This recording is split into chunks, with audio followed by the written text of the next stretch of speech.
Hey guys, and welcome to another video. Today we are planning for April, and I'm excited about this video because I actually challenged myself to create each spread in about 5 minutes or less, so it's going to be a very simple and practical setup. I'm obviously starting off with the cover page, and this is the only spread that has any kind of decoration on it, and even so, it's just a very simple wreath.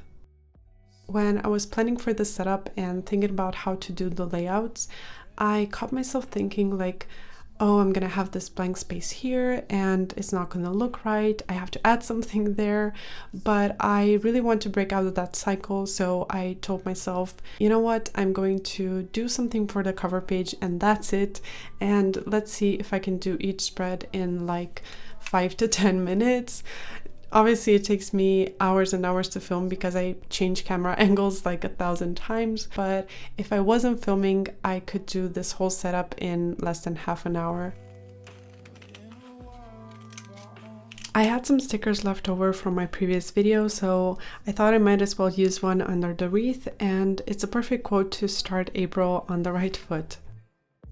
The wreath was actually inspired by a couple classes I took from Skillshare, and I actually want to give them a huge shout out for continuously supporting my channel. I'm sure you guys know about them by now. They're an online learning platform with thousands of different classes. I've been using Skillshare for what I think has been almost 2 years now, and I've taken a bunch of classes in drawing, lettering, and even animation as of recently. What I love about it is that the classes are so well structured. They always have tons of examples that you can follow step by step, and you can even see other people's projects and you can ask questions, so it's a great community.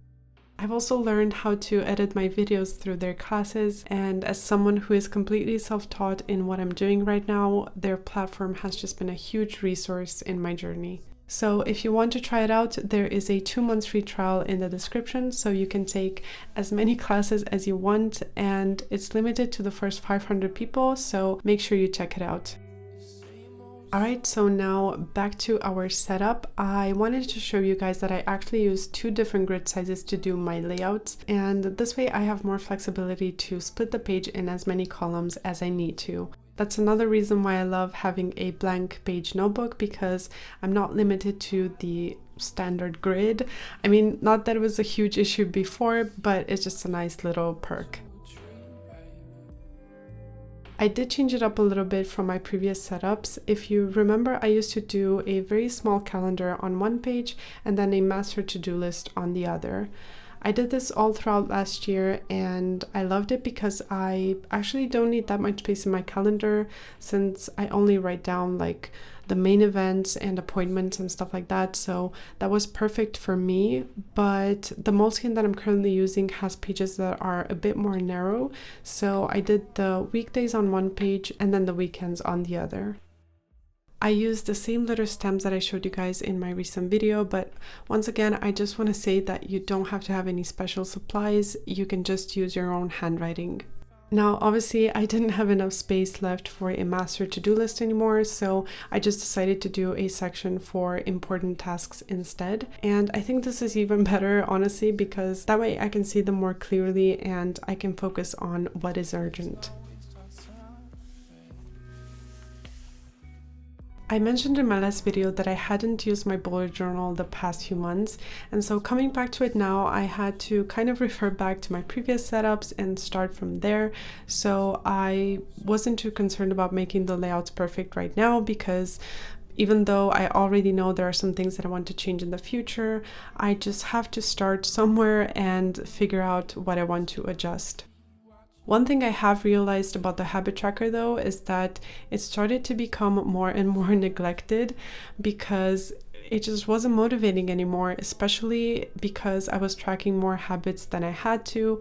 So this time I just did the ones that are either most challenging or really important to me, and hopefully this will get me to use the spread more, because I do think it's really helpful.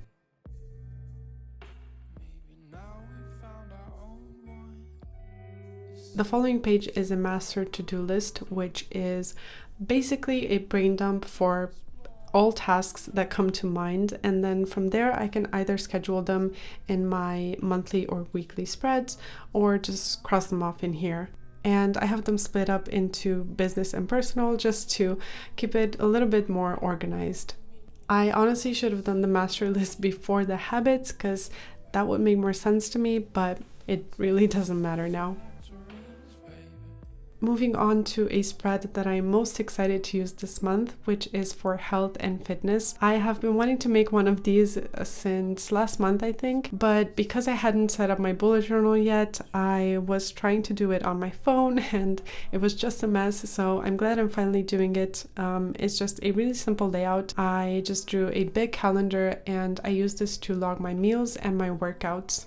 I'm thinking maybe I'll have a small graph for weight or measurements on the bottom of the page. This might be pushing it because it might be a bit too much information to fit into a single spread, but we'll see how it goes and I'll adjust it in my next setup. I was actually thinking of starting a separate journal for this purpose, but if I can fit all that information into one spread per month, I think that will be good enough for me and it can stay in here.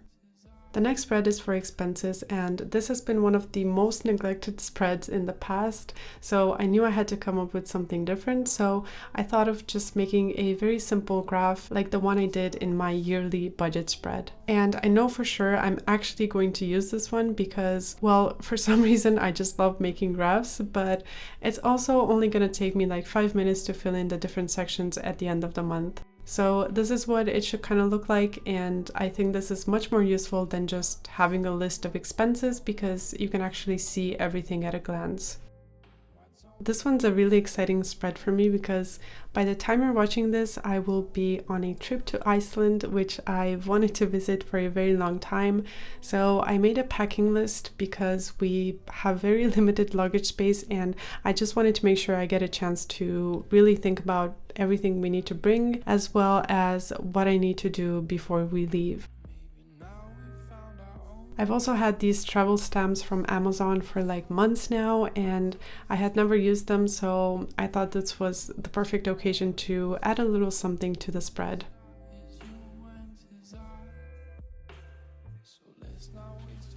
On the following pages, I left a lot of blank space for the month's highlights, and this is just where I doodle something that reminds me of the most important stuff that happened throughout the month.